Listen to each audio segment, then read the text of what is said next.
Добрий день, шановні учасники. Мене звати Андрій Лісовий, я комунікаційний менеджер Українського культурного фонду. І ми розпочинаємо наш воркшоп «Цифрова спадщина, збереження минулого, заради майбутнього», який Український культурний фонд проводить спільно із компанією Digital Transition Heritage, яка є лідером у сфері оцифрування спадщини у Північній Америці та у всьому світі. Good afternoon, dear listeners. I'm Andriy Lisovay. I'm Communication Manager of Ukrainian Cultural Foundation. We are starting our next session workshop that is called Digital Transition, Heritage, Digital Heritage preservation of history for the future. The set of workshops is being held by the Ukrainian Cultural Fund in cooperation with the Digital Transition Company, the leader of digitalization in the Northern America. Сьогодні у нас відбудеться третя зустріч під назвою «Обладнання для оцифрування та демонстрація робочого процесу». Спікер – це Бен Корт, менеджер технічного забезпечення у Digital Transition. Today we have our third workshop, which is devoted to equipment for digitization and demonstration of workflow, which will be presented by Ben Korт, Technical Service Manager of the Digital Transition Company. Традиційно після виступу спікера у нас запланована сесія запитання-відповідь, тому, будь ласка, занотовуйте свої питання та в порядку черги в кінці задавайте їх. Мова воркшопу у нас англійська з послідовним перекладом на українську. Будь ласка, зважте на це, коли ставитимете питання. So, and traditionally we, after the speaker presents his presentation, we have a question and answer session. So please write down your questions during the presentation. The workshop is held in English with consecutive interpretation into Ukrainian. So please take this into account when you ask your questions. Будь ласка, зверніть увагу, що у випадку оголошення повітряної тривоги воркшоп буде призупинено на 10 хвилин, аби всі, кому це буде потрібно, змогли перейти до укриття. Воркшоп буде відновлено за цим самим посиланням, яке ви отримали раніше. Please also be informed that in case of air raid alert, the workshop will be suspended for 10 minutes so that everybody who needs it could move to an air raid shelter. The workshop will be resumed at the same link you received earlier. Тож я пропоную розпочинати і слово нашому спікеру. So let's start the workshop, and the floor is given to our speaker.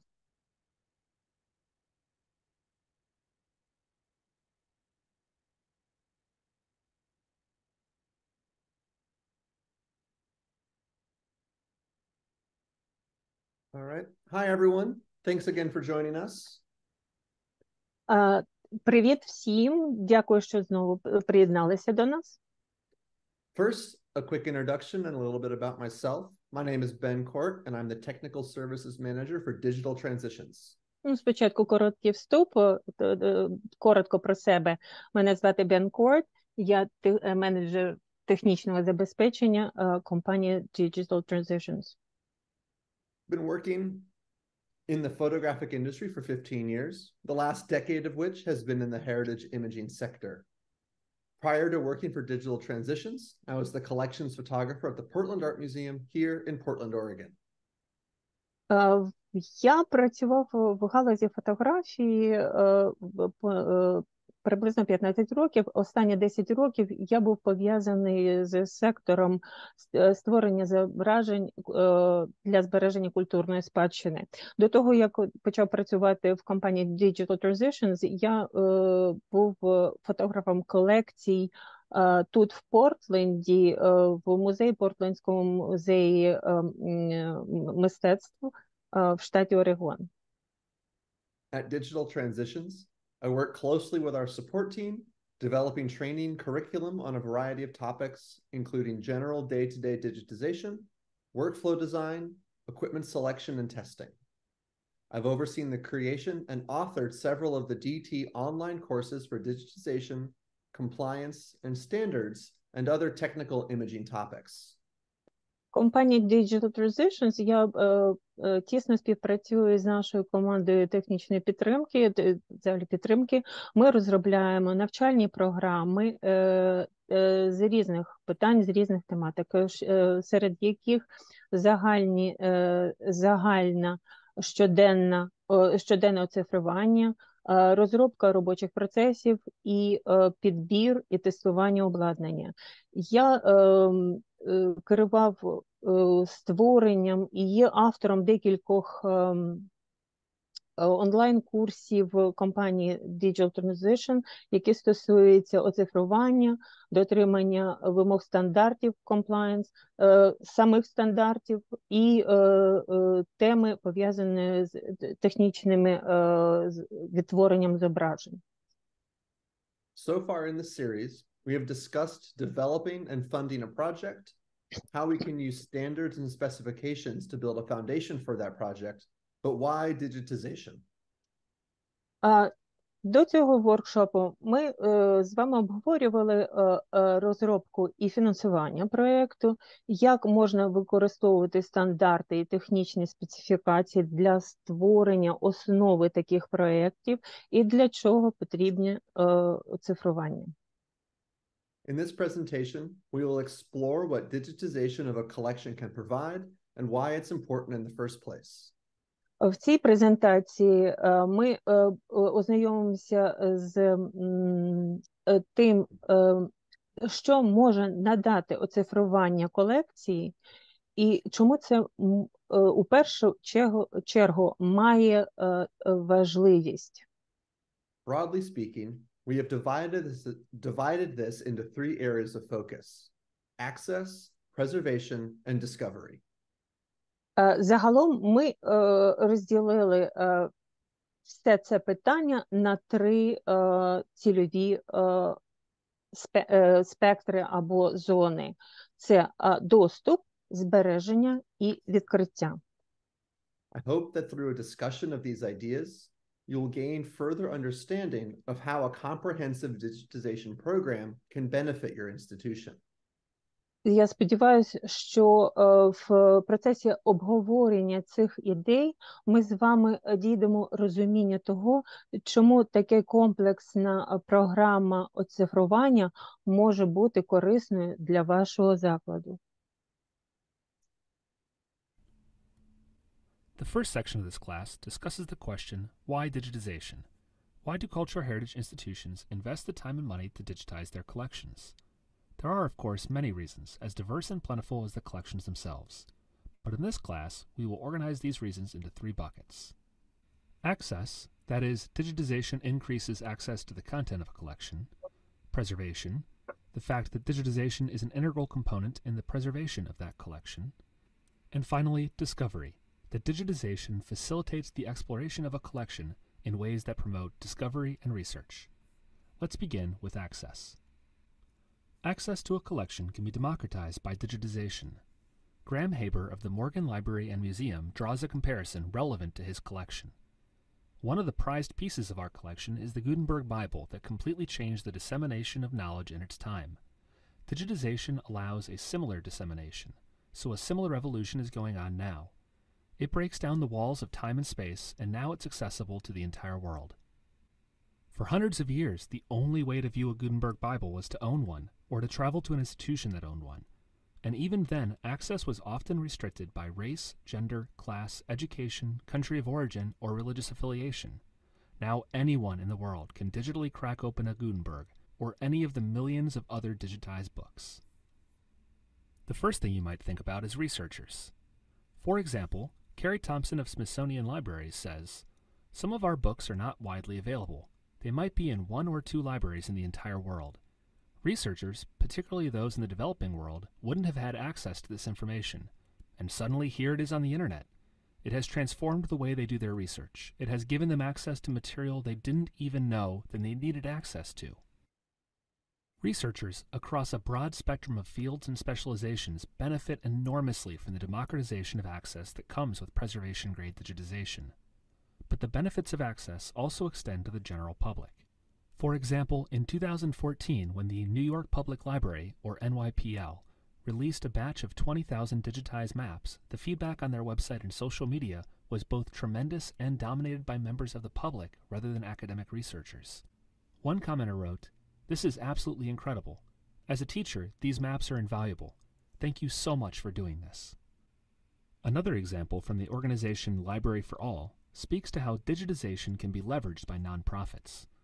Many Haitian schoolchildren don't have access to Creole language books because they are so hard to find in the country and surprisingly expensive to ship. We built a cloud-based digital library which allows students in Haiti to access thousands of books on low-cost devices like Android tablets that are made in Haiti. Digitization allows us to fill our library with quality children's books in Creole, helping to support education and literacy for thousands of students. And now, as a final example of how public use can benefit from access brought on by digitization, I'd like to show you something more personal. These maps show the property my grandfather purchased returning from World War II.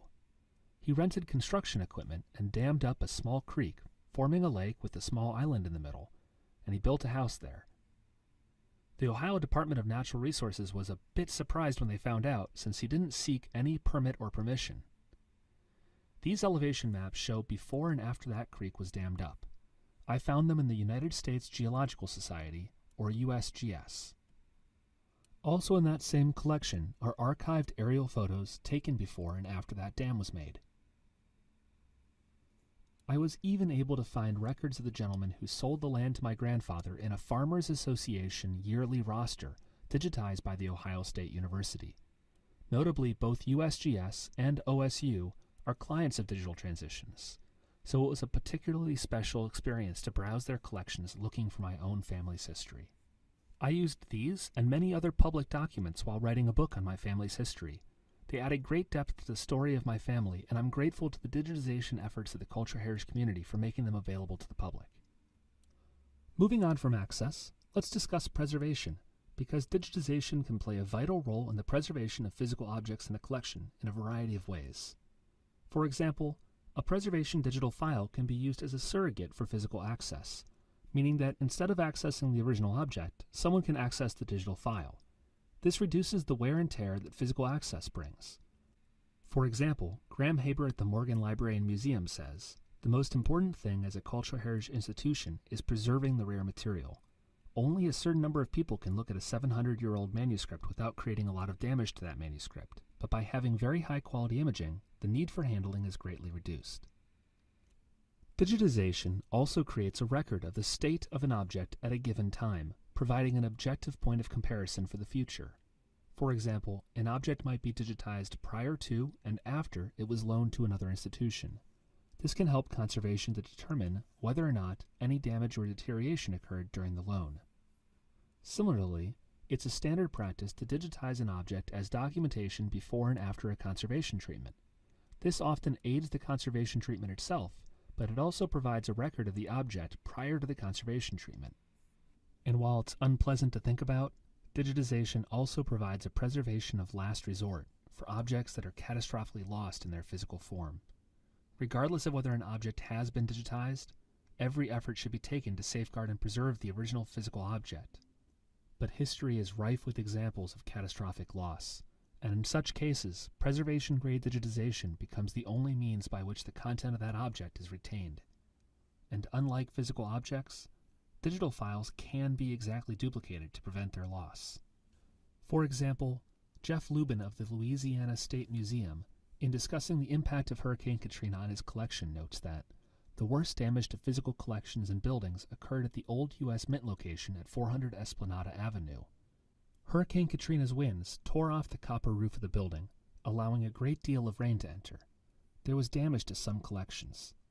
All digital assets were backed up and copies were stored off-site. There was no loss of digitized materials. So here we have a use of digitization acting as a safeguard when the worst has happened and the original physical objects have been compromised. The digitized version continues to act as a means of preserving the content of those objects. A key vocabulary term here is checksum, which means a calculated value against which later comparisons can be made to detect errors or changes in a file. In other words, a digital file can be copied and the checksum of the original can be checked against the checksum of the copy. That ensures they are 100% identical down to the last byte. Checksums can also be used to audit a file to ensure it has not been changed or corrupted since the last checksum was made. The final bucket of motivations that institutions have to digitize their collections is the value it can add to the content of the objects themselves. We'll call this bundle of motivations discovery, as they are all attributes of digitization programs that help researchers, curators, and the general public find and understand content within a collection. The first example of this is that a high-resolution digital file offers the advantage of magnification, both for enlarging and for reducing the object as viewed on screen. While a simple concept, this has profound implications on the discoverability and utility of digitized objects. Here we see a large map of Manhattan with extremely small type. As digitized by a Phase 1 IQ4 150 megapixel, it's possible to magnify the image such that even the smallest text is perfectly legible. In some cases, this is a matter of convenience. That is, the viewer in a viewing room could have seen the detail, but digital magnification is just easier. But there can also be accessibility issues that a particular viewer may have that magnification can help to work around. In some cases, the scale and nature of the object itself is the limitation for in-person viewing of the physical object, which digitization can help to overcome. For example, here is a print from the Getty Research Institute that consists of 3 sheets and is around 5.5 feet long. In a reading room environment, such scale can make it challenging to physically stage and view the original physical material, but handling the digital file created by preservation digitization is easy. For example, we can view the entire object, or zoom in on just one particular detail. This really highlights the ability for digitization to facilitate the viewing of details within a very large object, while maintaining the ability to view the overall object. Moving toward the other end of the spectrum, we find cases where digitization shows levels of detail otherwise only attainable with the microscope. In this case, we see a beetle of a couple inches long, as captured by Walter Borchenko of B3K Digital, our partner in Canada. This isn't even the upper limit of the resolution that digitization can provide. We've worked with clients on digitization systems that can capture detail down to the cellular level. Here, for example, is an image from the work we did with Boston University showing a small part of a prepared specimen slide of a brain. But unlike viewing the object in person through a microscope, digitization can show this same level of detail throughout the entire object rather than only in a very small viewing area at a time. As we've shown, the nature of preservation-grade high-resolution digitization allows discovery through magnification. It allows large objects to be scaled down for easier viewing, small details to be scaled up for easier viewing, and even allows the easy viewing of details so small they'd normally require a microscope. Now let's talk about comparisons, because digitization facilitates comparison both between objects held within the same institution and between objects held in different institutions. For example, here is a 1940 print of one of Ansel Adams' most famous images, Moonrise, Hernandez, New Mexico, as found in the collection of the Center for Creative Photography. Here's another print from the same collection, done in 1941. And here's a comparison of 4 prints housed at different institutions. Even if I had the time and money to visit 4 different institutions across 4 different states, I would not have been able to view them side by side. The digitization programs of these 4 institutions have facilitated a direct comparison that would have been otherwise impossible. Now, looking at the differences between these 4 images, you might ask, how do I know the top right image is actually darker and isn't just a darker scan? We'll discuss that in depth during the Defining Preservation Grade section of this class. Preservation grade digitization creates a robust file that can be manipulated in ways the original physical object can't be. For example, here is an autochrome from the collection of the National Geographic Society. The digital image here is an accurate representation of the state of the physical object. That is, it really is a dark and dense glass plate. The detail in the shadows is not easily viewed on a light box, and the color is shifted as is typical for many older autochromes. But because a DT atom was used to digitize the object at a preservation grade level, the digital file can be greatly enhanced, allowing a more naturalistic rendering of the original scene. The enhanced version is not suitable for storage as a preservation digital object or the master file, but it can be provided as an additional derivative to help viewers understand the object in a way that in-person viewing would not. Another example from the same collection shows a conservation value in enhancing the image. Here we see a crystalline formation at high magnification and with strong contrast added. These crystals are growing on one of the glass plates, and conservation will be very interested in the size and shape of those crystals. Digitization can also employ OCR, annotation, translation, and metadata to make collections far more searchable and discoverable than their original physical counterparts. The term OCR here stands for optical character recognition, and it just means taking an image of a word and turning it into a text of the word. In the personal example I showed earlier, my search for records relating to my grandfather's property was hugely aided by OCR. I couldn't have known to look in the 1902 roster of the Grange Association for records of the man who sold my grandfather the property. I only found it because the text of the document was made searchable via OCR at The Ohio State University. Finally, there are a variety of imaging techniques that go beyond a standard picture of an object. The first two here, photogrammetry and RTI, are two forms of 3D imaging. The final product of these is not a flat photo, but a set of data that can be used to examine the three-dimensional structure of an object. In RTI, or reflectance transformation imaging, generally the camera and object are kept in a fixed position while the light is moved around. Captures are made with the light in different positions, illuminating the object from different angles, and that set of images is fed through an algorithm that builds what could be referred to as a 2.5D image. That shows texture, and it shows depth, and it allows the viewer to reposition the light after capture through specialized viewing software, but it doesn't produce a full-fledged 3D model. On the other hand, photogrammetry typically uses fixed lighting, and then changes the point of view, either by moving the camera or moving the object, or both. Specialized photogrammetry software then builds a 3D model of the object based on this set of images. Here's a video of Charles Walbridge at Minneapolis Institute of Art showing an early version of their photogrammetry workflow. You see fixed lighting with a Canon camera that moves up and down on an arm, and a turntable that rotates the object. Many captures are taken in this process and then later combined into a 3D model. And here's a 3D model that they produced using a Phase 1 camera. The 3D model can be rotated around in space and viewed from any angle. You can even zoom in for a higher level of detail. So photogrammetry and RTI help the viewer see the object in more dimensions than a standard photo. Spectral photography, on the other hand, helps the viewer see the object in an entirely different light, literally. Spectral photography is any method that captures an object using light outside of the visible spectrum. When more than one spectra is used, it is called multispectral photography, and when many spectra are used, it is called hyperspectral photography. There are many such techniques, including X-ray, infrared, UV, fluorescence, and countless permutations thereof. Even a more complete introduction to the topic could be a class unto itself. But in this intro class, I'd like to expose you to some of the more obvious examples of multispectral imaging. For example, Noah Durman worked on a collection of military service records that were severely damaged in a 1973 fire at the National Archives. He says, "We are currently imaging the most heavily damaged and fragile subset of these records with the DT multispectra camera, creating digitized versions of these records that reveal lost content from charred areas of documents."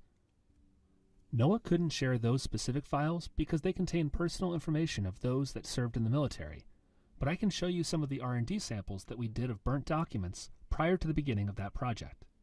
This is a page from a dictionary that was charred from fire damage.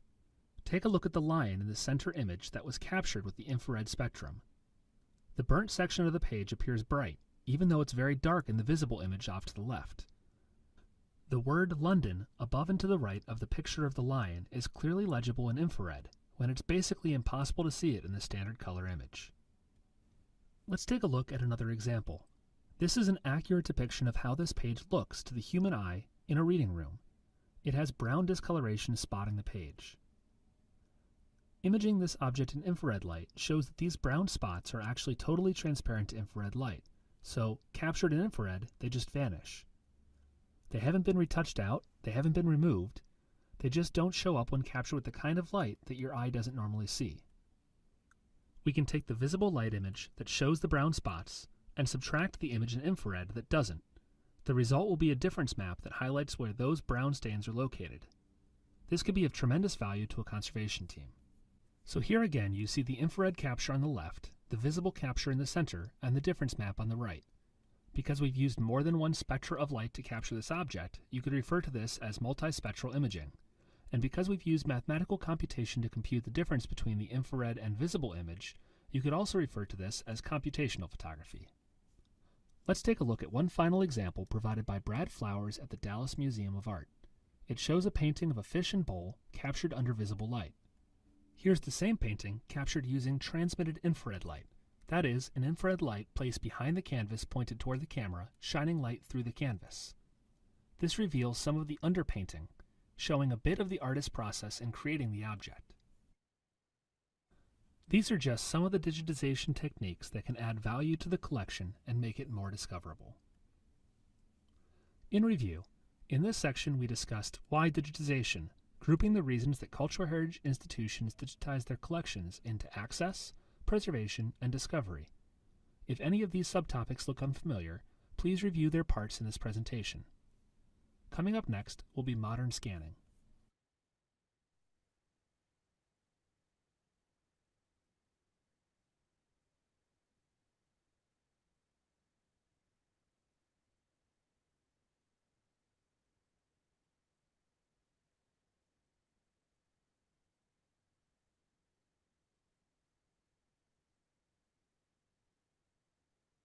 All right.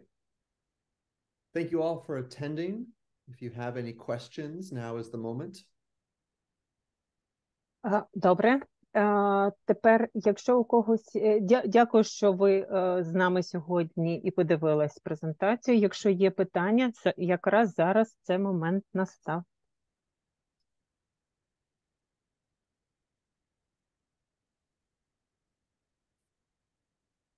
Ви можете ставити свої питання в чаті або говорити їх, і, власне, пані Інна буде їх перекладати.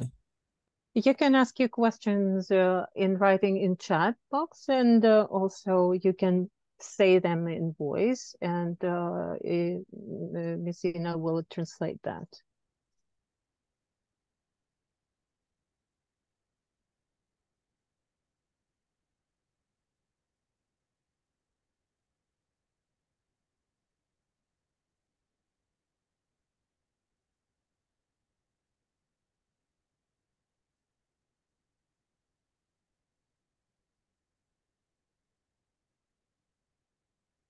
And I do have some closing remarks if there are no questions.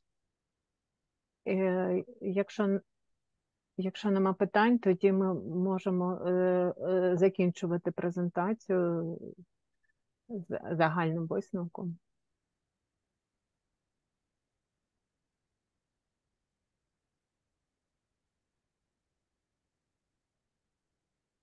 Отож так, якщо немає питань, то будемо закінчувати. Нагадую, що наступний воркшоп у нас буде заключний, 4-й. Це буде підсумкова презентація, сесія запитань-відповідей. Ви можете їх підготувати і все, що вас цікавить, власне, запитати. Відбудеться вона 12 жовтня, 16 по 17:00. Посилання вам прийде на пошту, як і попередні посилання.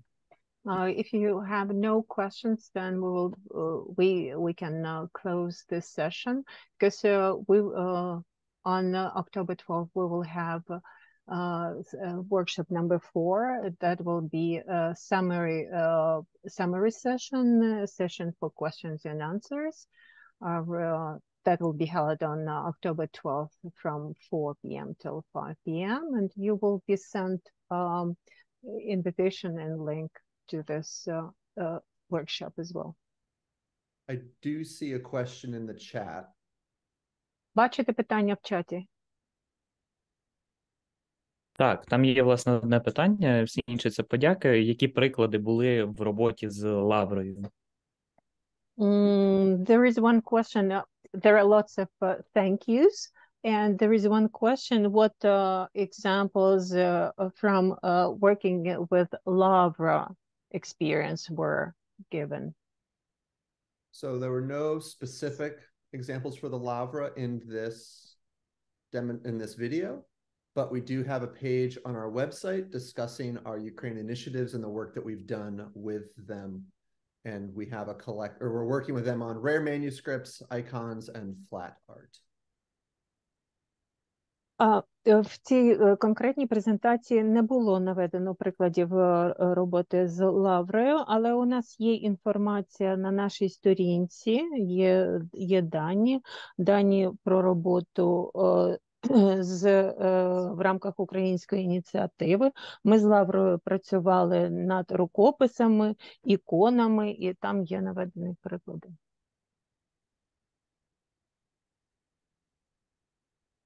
Тож, якщо не маємо більше запитань, я думаю, будемо закінчувати. І ще раз нагадую, що, власне, відбудеться зустріч 12 жовтня. І до зустрічі. So if you have no questions, then we will be closing this session, and I remind you that next session will be held on October 12th. So thank you for joining us. Yes, thanks for attending, everyone. It's been a lot of fun to deliver these last two presentations, and I look forward to working with most of you in the future. Дякую дуже всім. Було дуже приємно з вами співпрацювати і зробити для вас 2 презентації, які були зроблені в попередній раз і зараз. І сподіваюся і очікую на співпрацю з вами в майбутньому.